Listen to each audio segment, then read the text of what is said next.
Usa ka pagtuo, usa ka tingog, usa ka katawhan.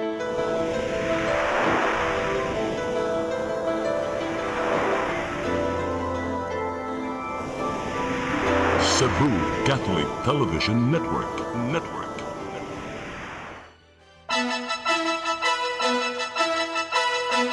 Uluhan sa mga balita sa Sayri 47.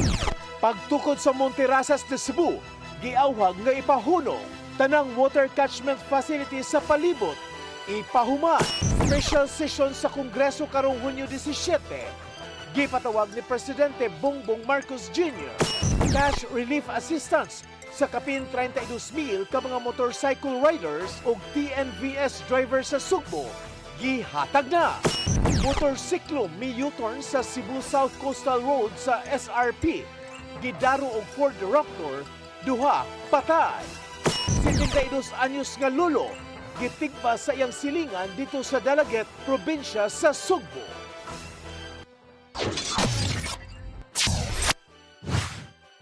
Sugbo, Kabisayan ug Mindanao, Pilipinas ug katawhan kutos maabot atong Sibya sa tibuok kalibutan maayong hapon. Live kita karon sa CCTN Channel 47 ug kini ang tulumanon sa nag-unang kasayuran nga angay natong masayran. Sa nga ni Attorney Danica Caballes Tikling, ako si Dennis Tabar ug kini ang Sayri 47.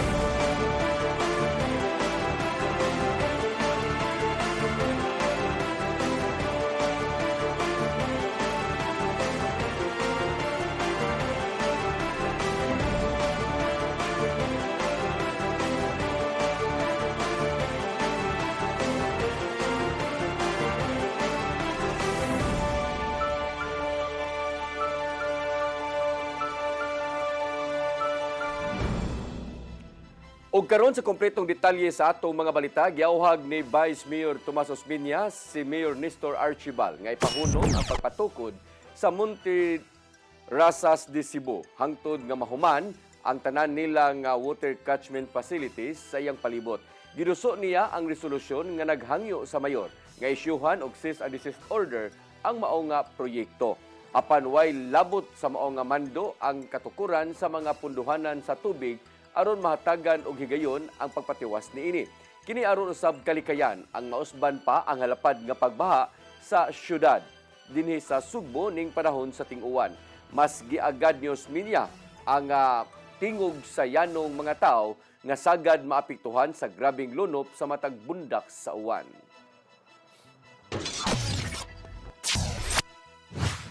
Compromise agreement tali sa syudad sa Mandawi o operator sa landfill sa lungsod sa Konsolasyon na hanay na. Syudad nga balik na usab sa paglabay sa ilang basura kung mabayra na ang wa pa mabayri nga utang. Ang kasayuran ihatod ni Mary Rose Sagarino. Giaprobahan sa Committee on Laws and Ordinances sa Konseho sa Syudad sa Mandawi ang paghatag og otoridad kang Mayor Tadeo Junquiwano nga mopirma sa compromise agreement tali sa Asian Energy Systems Corporation pagbayad sa syudad sa wala mabayri nga solid waste disposal bill nga mokabat og 9.3 million pesos ngadto sa operator sa landfill sa lungsod sa Konsolasyon. Ang kaso anaa karon sa Regional Trial Court sa Parañaque City og pinaagi sa compromise agreement. Ang duha ka partido muuyon sa amicable settlement aron malikayan ang dugang nga litigasyon. Sa nasabutan, walay bayaran ang Mandawi nga interest o penalty. Wala mabayri kaniadto sa syudad ang bill tungod sa giingong wala makomply nga rekisito sa operator. Kung mahuman na ang proseso, makabalik na ang syudad og labay sa basura sa Konsolasyon. So sa compromise agreement is that once mapirmahan na siya, balik na tapod ta og kanang dispose dito. So i-allow na pod ta. So makatabang jud ni nato sa ato problema sa disposal karon sa solid waste. Moagi pa kini sa regulation sa Commission on Audit og approval sa korte. No, para ma-allocate ta og kanang pondo para ibayad niya na kay wa man na ma-appeal sa kuan so far sa annual budget nato sa city, so supplemental budget na siya. As long as nanay approve ng compromise agreement sa korte.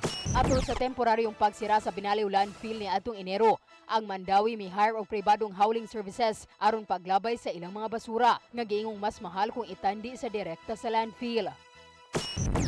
Mary Rose Sagarino, CCTN News. Natala sa PBOX o Department of Environment and Natural Resources nga dunay nahitabong pag-alsa sa baybayon sa barangay Pangyan sa Sarangani human sa magnitude nga 7.8 nga linog. Base sa mga survey sa nga kahanginan ug sa yuta ang sea floor o ilawom sa dagat misaka og 2 ka metros ug ang baybayon nilapad og 200 metros. Tungod sa pag-atras sa tubig sa dagat, daghang mga coral reef o mga seagrass bed ang migawas sa ibabaw sa dagat. Tungod niini ang pipila ka mga corals o guban pang mga organismo sa dagat sama sa isda o gakinason nangamatay tungod sa kalit nga pagbag-o sa ilang palibot. Sa pagkakaroon, ang provincial Enro nagpalihok sa ilahang mga ranger aron masusi ang kinatibuk ang kadaot sa Sarangani Bay.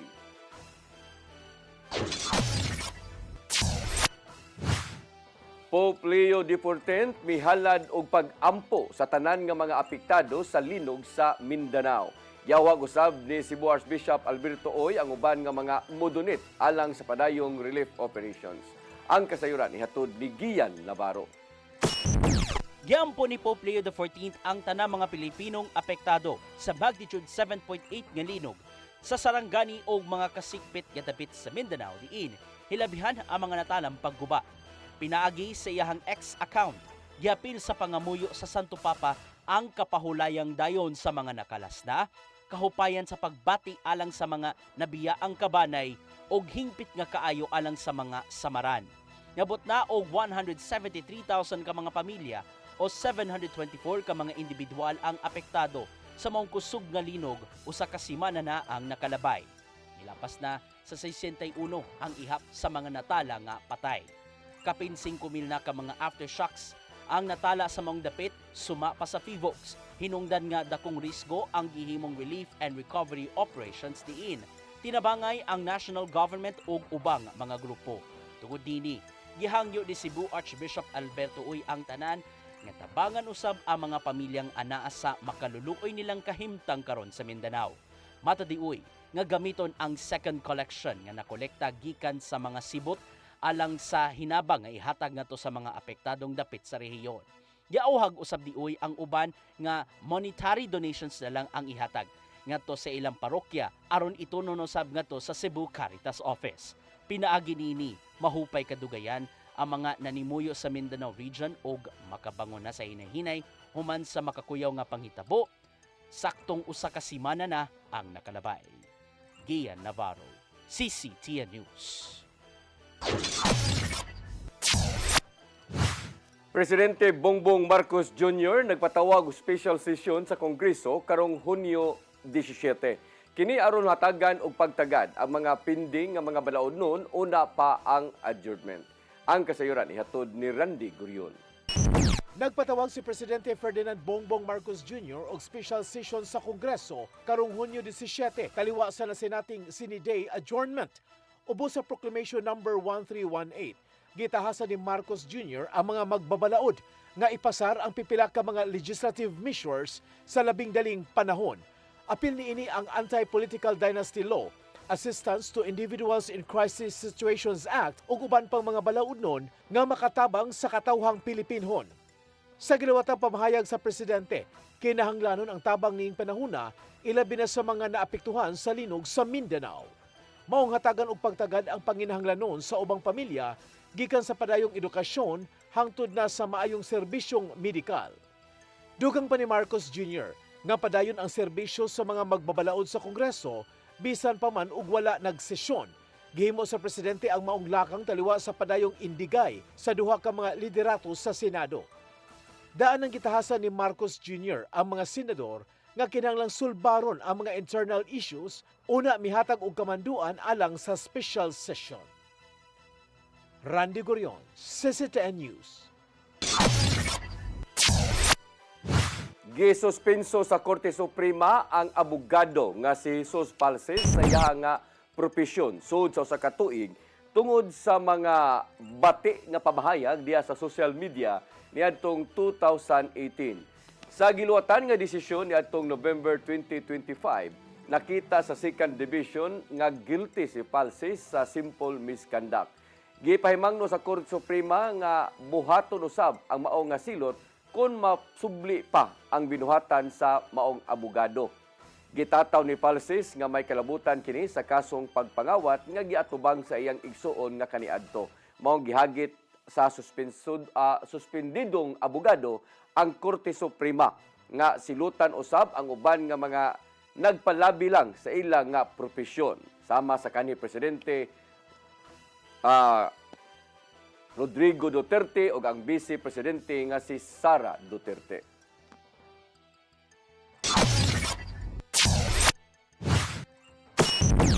Mosunod, cash relief assistance sa kapin 32,000 ka mga motorcycle riders o TNVS drivers sa Sugbo. Gihatag na! Kana og daghan pang mga balita sa pagbalik sa Sayre 47.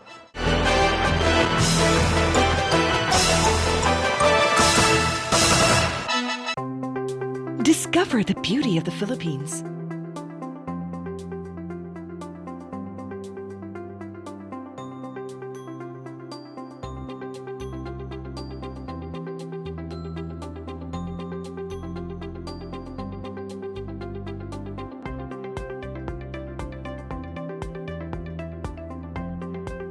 With Philippine Airlines, the country's flag carrier.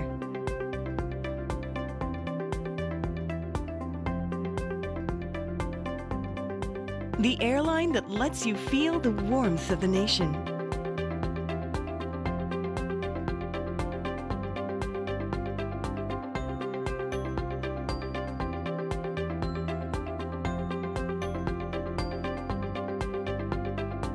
Mabuhay!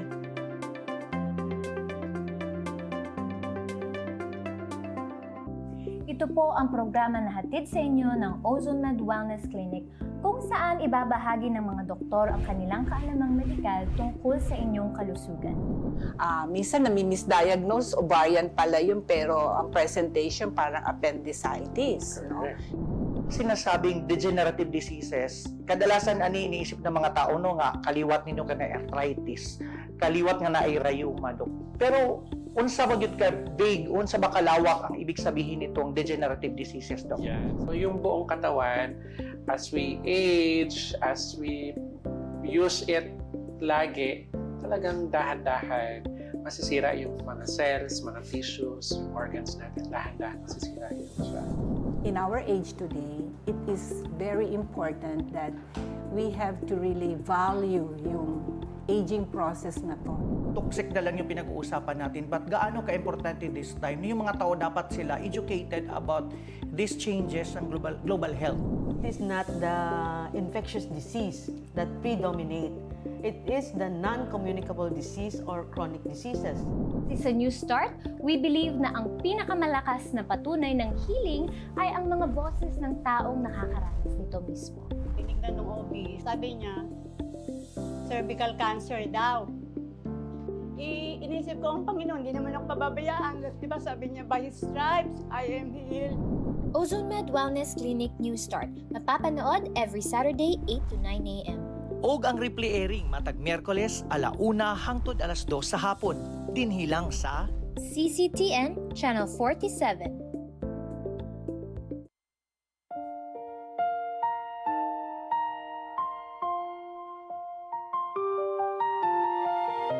Gugma mo, paglaom ko. Usa ka misyon sa gugma ug paglaom alang sa ato ang mga igsoon. Nga halos nawad ana og pagtuo sa ilang kaugmaon. Daghan kanila ang nag-antos sa kalisod ug kasakit. Apan pinaagi sa gugma sa Ginoo, atong gipakita nga adunay mga tawo nga anda mutabang sa mupadayon ug paghatag ug paglaom. Ang tinuod nga gugma walay pili, bata man, tigulang, pobre man o adunahan. Bisan pa sa mga mananap nga nagkinahanglan o kaluoy o pag-atiman. Kutob sa atong mahimo, magtinabangay kita sa paghatag o kahayag sa ilahang kinabuhi. Busa, mga igsuon, hinaot nga ablihan nato ang atong kasing-kasing sa pagtabang sa uban. Ang inyong gamay nga tabang mahimo ng dako nga paglaom alang sa nanginhanglan. Kamo mahimong instrumento sa gugma ug panalangin sa Ginoo. Kini ang programa nga Gugma Mo Paglaom Ko. Daghang salamat ang inyong alagad si Miss J.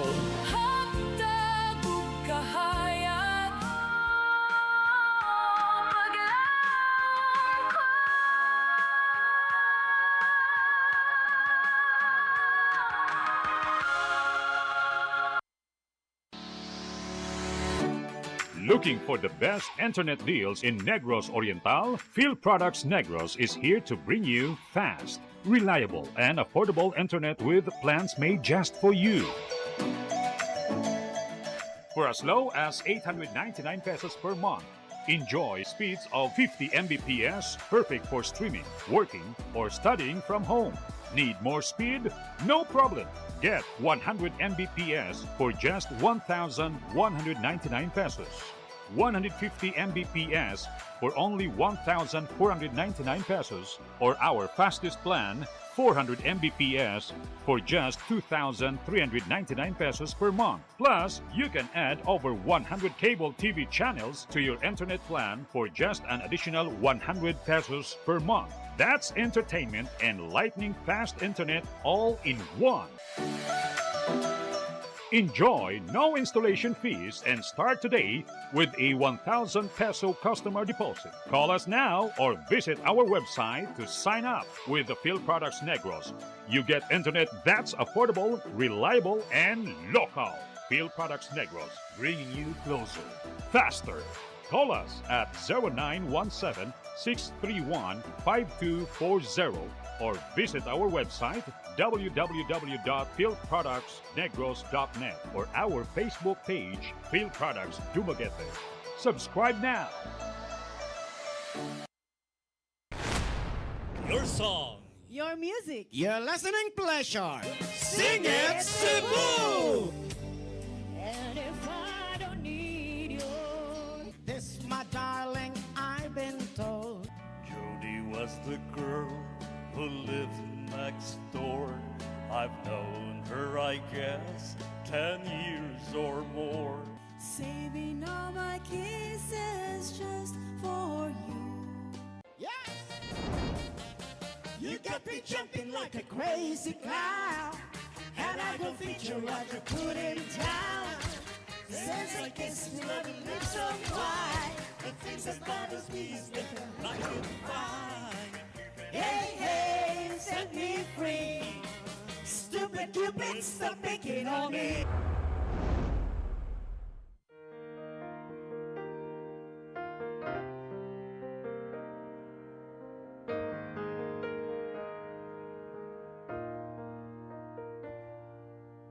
Heal me, O Lord, and I will be healed.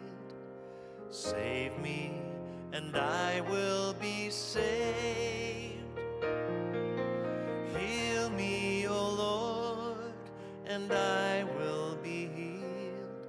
For you are the one I praise. You are the one I praise. Sing it with me. Heal me, O Lord, and I will be healed. Save me, and I will be saved. Ang kinabuhi, puno sa hagit. Sugpil na ka, Dria! Ay, paginarte! Pagdita ka! Puno sa pangutana. Bata pa gani ka kayo? Nagpuyab-uyab na ka? Kinsa man ang mga masakitin ako din ay karoon ha, kinsa! Kung si buti mo'y pasabot, Daddy. Puno sa luha. Pagpili pa, ako nga imong anak o kanay imong mga babae. Kasuko. Yung nananado pa. Ano itong kani Papa? Apan bisan mangit-ngit pa ang imong kalibutan, aduna pa'y nagpahiping kahayag. Aduna ka pa'y kasumbungan. Mga laman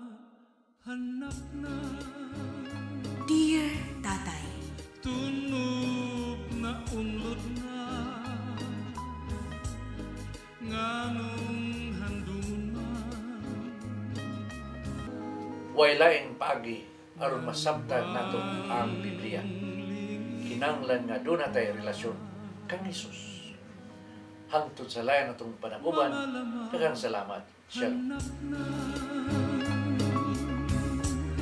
Tunog na unlod na.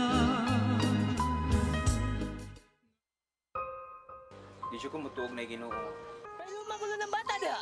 Nangita lagi ni gatas. Kasabot ka, akong ipakuha.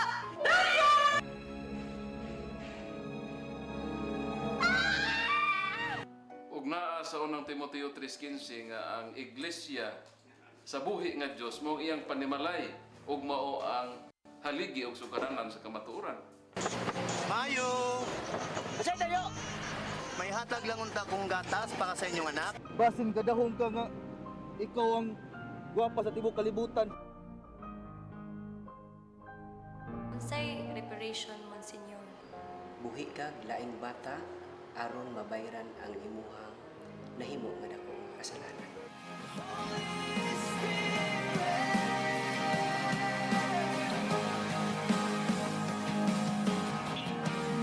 Daghan ka nato ang nagduda kung doon na bagay Ginoo o wala. Apan ang Biblia nag-ingon nga atong dawaton pinagi sa pagtuo ang kamaturan nga doon ay Ginoo. Sa Hebreo 11:6 nag-ingon, walay makapahimot sa Dios kung walay pagtuo. I came for you. I came for you. Holy Spirit.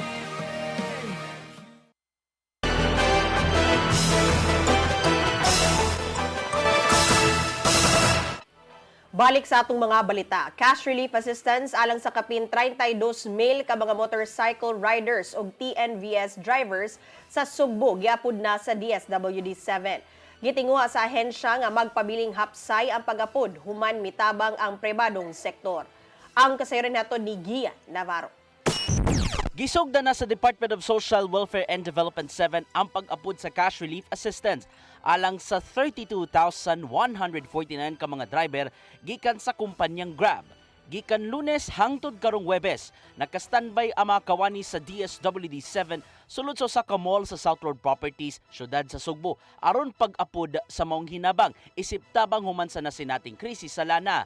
Makadawat ang kada beneficiary og tag 5,000 pesos nginabang ubos sa assistance to individuals in crisis situation kun AX. Karon gihimong sayon ang upat ka adlaw nga payout tungod sa tabang gikan sa pribadong sektor. Matod ni Regional Director Shalane Marie Lucero sa DSWD-7 nga madawat sa kada beneficiary among tabang sulod lang sa 3 minutos. The actual experience that I had, the actual visit that I had, triggered the continuous improvement. And we have seen that lahat ng mga drivers na muadto mag-claim, para nakasmile kasi ang bilis na daw.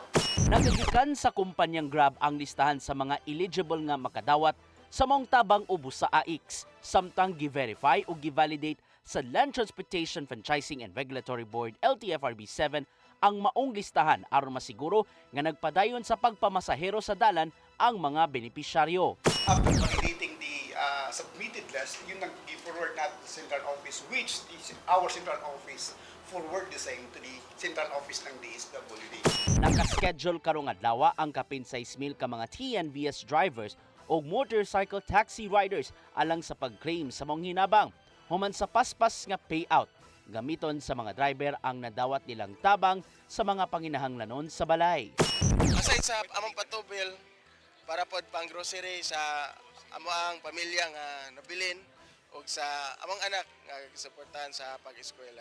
As a move it rider, dako jud kayo kalihian sa una sa mubo pang gasolina o sa karon nga nisaka na ang gasolina kay niibanan na ang mga kita. Mipasalig ang DSWD-7 nga mahuman sulod sa gitaktang schedule ang maong payout ngadto sa mga driver. Samtang atimanon nila ang ubang mga wala pa nakadawat sa maong tabang. Pinaagi sa giandam nilang laing schedule alang niini. Therefore, we all know that the drivers are the ones who are badly and mostly affected. Precisely, mauni ang tubag sa DSWD. Gia Navarro, CCTN News. Inflation rate sa Central Visayas niadtong Mayo nagpabilin ngadto sa 10.8%. Tungod kini sa hinay nga pagsaka sa presyo sa mga palaliton gikan sa pagkaon hangtod na sa krudo. Ang kasayuran hatod pagbalik ni Gian Navarro. Gitahos sa Philippine Statistics Authority 7 nga nagpabilin sa 10.8% ang inflation rate o mong pagsaka sa presyo sa mga palaliton lukop Central Visayas.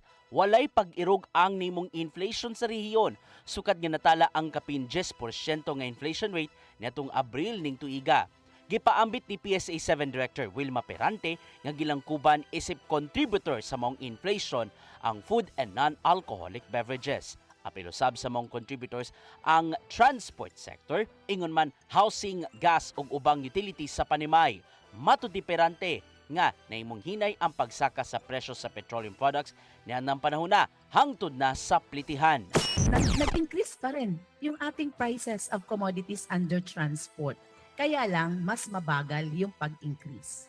Kasi mayroon tayong increase, still it's a double digit with 21.9% compared with the last May prices 2025. Gikumpirmar usab sa Department of Agriculture 7 nga hinay-hinay usab ang nimong pagsaka sa presyo sa pagkaon gikan sa mga lagutmon hangtod sa utanon sa susamang panahon. Tungod kini sa nimong pagsaka kanaog sa presyo sa petroleum products sa miaging buwan aron patubilan ang mga sakyanang maghatod sa mga agricultural products paingon na sa kamerkaduhan.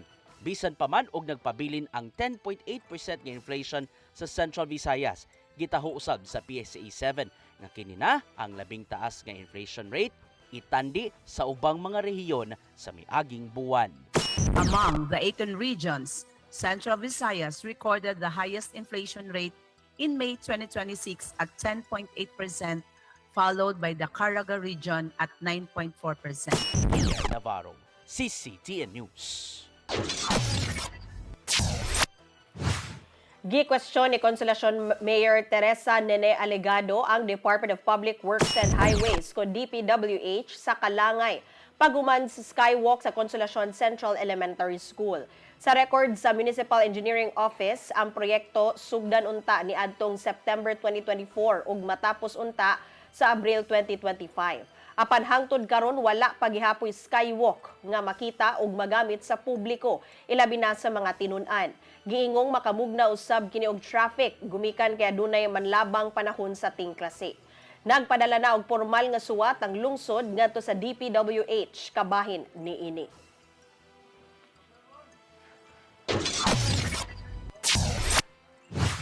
Kapid 400 ka mga tao nadakpan sa kapulisan sa probinsya sa Sugbo sa dungag pagpatuman sa Safer Cities Initiative. Nakakolekta usab sila og kapin 100,000 ka pesos nga multa gikan sa mga tao nga malapason sa matag lokal nga ordinansa. Ang kasayran hatod ni Arnold Bustamante. Moabot sa 401 ka mga individual ang nagadakpan sa laing hugna sa kipagkusgan pa nga operasyon sa Safer Cities Initiative sa Tibok ka probinsya Sugbo niadtong Hunyo 14, 2026 subay sa strikto nga pagpatuman sa mga lokal nga lagda sa matag lungsod ug syudad. Nakalusa ang kapulisan og 238 ka mga operasyon sa Tibok probinsya nga miresulta sa pagkolekta og 103,150 pesos nga multa sa matag ordinansa sa matag lokalidad. Kini nagpakita kung unsa ka mahinungdanon ang ilang police visibility og pagpatuman sa balaod.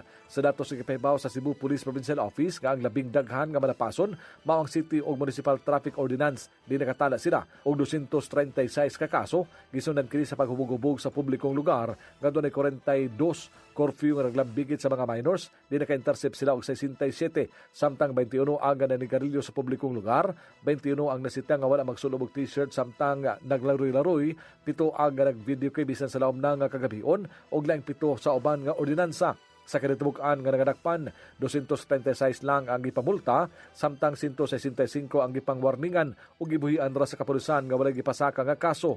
Si Police Colonel Abubakar Mangilin Jr., ang hepe sa kapulisan sa probinsya Sugbo, mibutyag nga ang disiplina mo'y labing mahinungdanon nga hingusgan, di nangayan nga tumanon sa matag komunidad o sa mga tinugyanan sa balaod.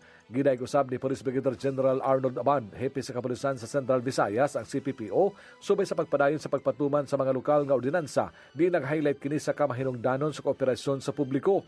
Ang kapulisan sa probinsya Sugbo subling may pamatuod silang pasalig nga magpaday ng ilang panghingusog sa intelligence-driven o community-oriented operations sa tibok lalawigan sa Sugbo aron pagsiguro nga maangkon ang kahusay kalinaw ug seguridad sa komunidad.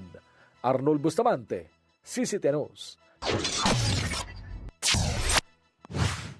Motorsiklo nga may U-turn sa Cebu South Coastal Road diya sa may South Road Properties gidaros sa Ford Raptor niadtong Sabado sa hapon. Driver o ang iyang angkas nga babae nakabsan sa kinabuhi. Ang kasayuran ihatod pagbalik ni Arnold Bustamante. Patay on the spot ang rider sa usa ka motorsiklo samtang dead on arrival sa tambalanan ng angkas nini human mabanggai sa usa ka Ford Raptor sa diha gabikalit ni og U-turn sa Cebu South Coastal Road, South Road Property sa Dakbayan Sugbo alas 2:10 nato ka Sabado sa hapon. Ang patay diha dayon gila nga si Bernel Navarez hingkod ang pangidaron nga may nagmaneho sa motorsiklo samtang ang dead on arrival sa Cebu City Medical Center ang angkas niini nga si Cristel Claire Mondares trabahante sa usa ka tindahan sa usa ka mall sa SRP.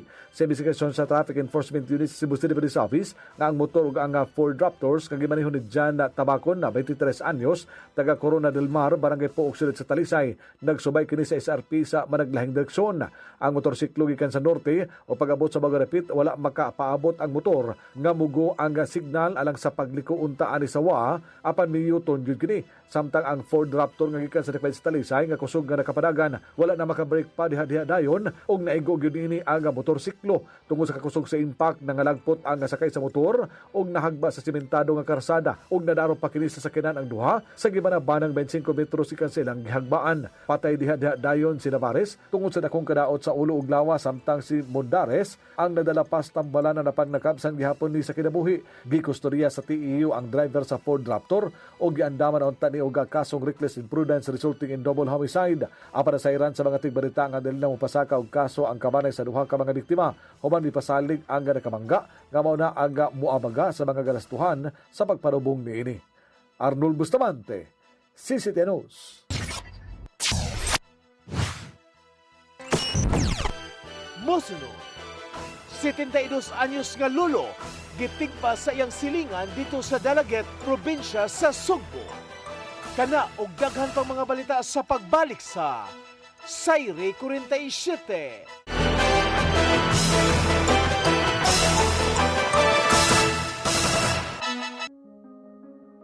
Nangita ka ba og wellness consultation ug preventive health support?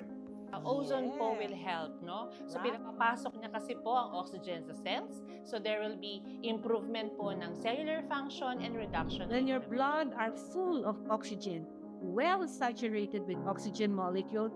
There are best outcome. At imanon nato ang atong kahimsog pinaagi sa husto nga konsultasyon sa lisensyadong doktor.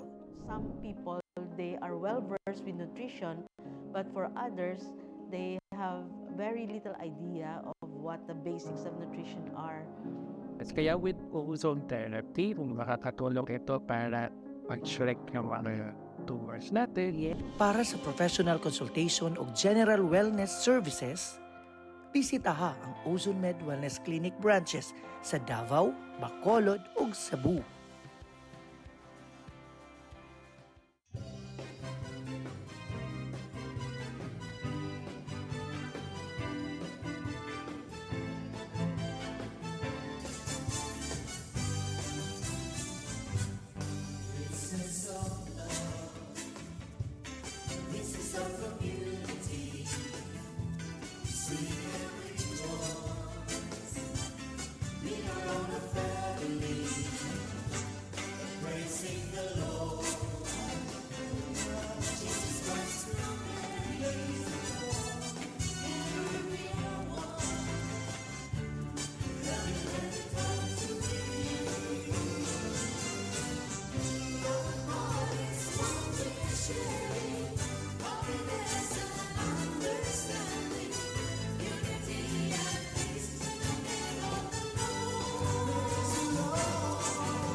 karon kay ikaw day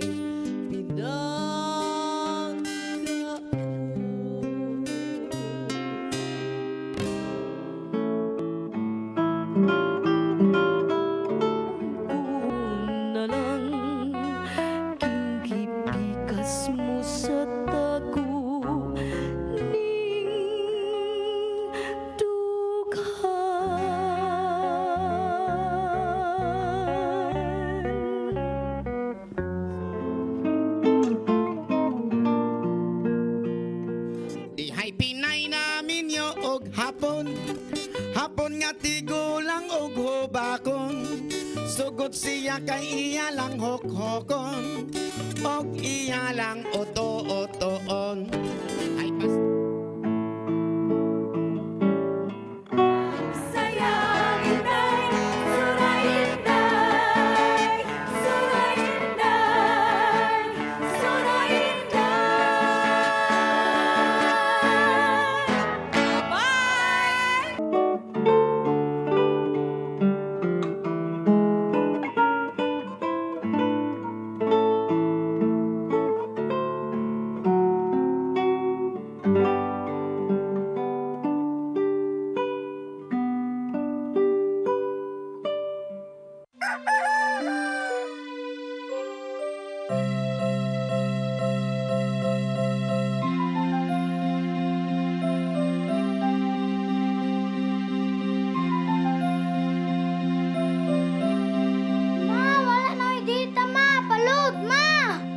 Sorry ma'am, na-late ko.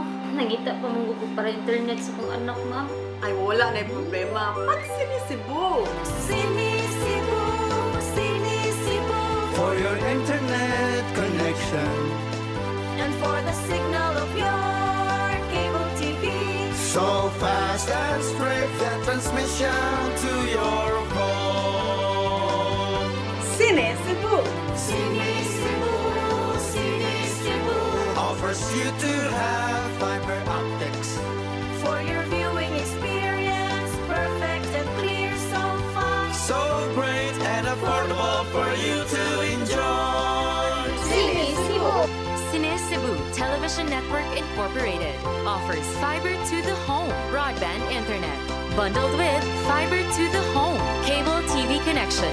Cine Cebu Television Network Incorporated with its operation in Metro Cebu and the whole province of Cebu soon. And affordable for you to enjoy. Sinisibo.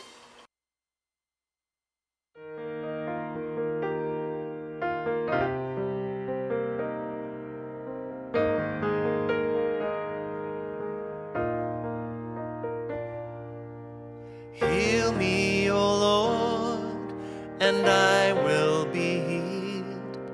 Save me, and I will be saved. Heal me, O Lord, and I will be healed. For you are the one I praise. You are the one I praise.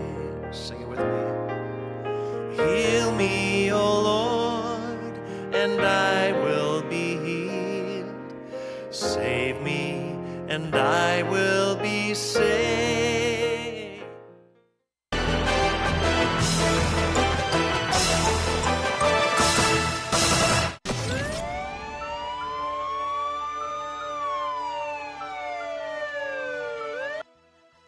Balik sa ato mga balita, 72 anyos nga lolo gitigbas sa iyang silingan nga giingong naggumon sa paggamit og marijuana.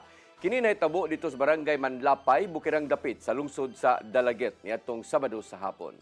Ang kasayuran ihatod ni Arnold Bustamante.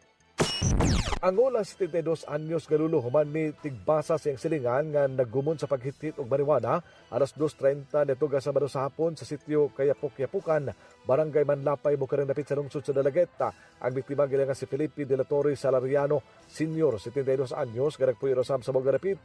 Ang gitumbok nga responsable nga nadagpan usab dayon sa gilusad nga manhunt operation sa kapulisan mao si Enrico Lagarde Serino, 55 anyos, sa investigasyon sa Dalaget Municipal Police Station nga samtang naglingkod sa napultahan ang biktima. Kalit lang nga naabot ang suspitsado ug walay daghang istorya, mikuha ni siya nga sundang o gitigbas ang biktima. Nakaangkon og tinigbasan sa liog ang biktima o gidala dayon ni sa iyang anak sa Mantalungon Rural Health Unit sa Barangay Mantalungon aron matambalan apan gibalhin ni sa Quintanar District Hospital tungod sa kadako sa samad nga naangkon ini. Dali usab nga responde ang mga pulis sa Dalaget ug ilang manampuson nga nadakpan ang suspitsado lakip na ang gigamit ni nga sundang sa pagtigbas nga dunay 16 pulgada sa kitason.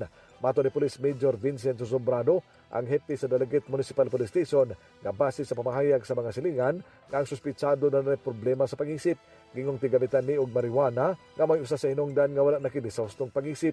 Kanhina nga nadakpan ang suspitsado sa kasong kalapasan sa batas pambansa bilang 6 tungod sa paghupot ni kutsilyo. Apan sa diyang gipahiling kini sa mga doktor, gidayagnos ni nga dunay mental depression. Dugang ni Sobrado nga sa dihang gipangutana si aga investigador nga nung gitigbas niya ang iyang silingan, mitubag lang matud pa kini ug wala siya masayod sa hitabo. Bisan sa sitwasyon sa pag-isip sa suspitsado, pasakaan gikinig kasong frustrated murder. Arnold Bustamante, CCTV News. Tulo ka panimalay na ugdaw sa sunog sa Barangay Alang-Alang, Syudad sa Mandawi kagabi. Samtang gingusgan usab sa Mandawi City Fire Office ang programa Kabahin Fire Safety. Ang kasiran hatod ni Mary Rose Sagarino. Moabot sa 6 ka pamilya ang naapektuhan sa sunog sa City Umabolo, Barangay Alang-Alang, Syudad sa Mandawi kagabi. Gireport ang alarma alas 7 sa gabi ug napaong human ka pinuos ka oras. Tulo ka panimay ang naugdaw sa sunog, din moabot sa 1.2 million pesos ang gibiling danyos. Nagpadayon ang investigasyon sa Bureau of Fire Protection Mandawi sa hinungdan. Apan usa sa gitanaw ang electrical wiring nga sagad hinungdan sa sunog sa kabalayan sa syudad. Sa natalang kapin 20 ka sunog gikan Enero, katunga niini residential fire ug hinungdan ang overload electrical wiring. Subay niini, gipahimangnuan pagbalik ang mga residente sa kanunay pagsusi ug pagbantay sa ilang mga wiring.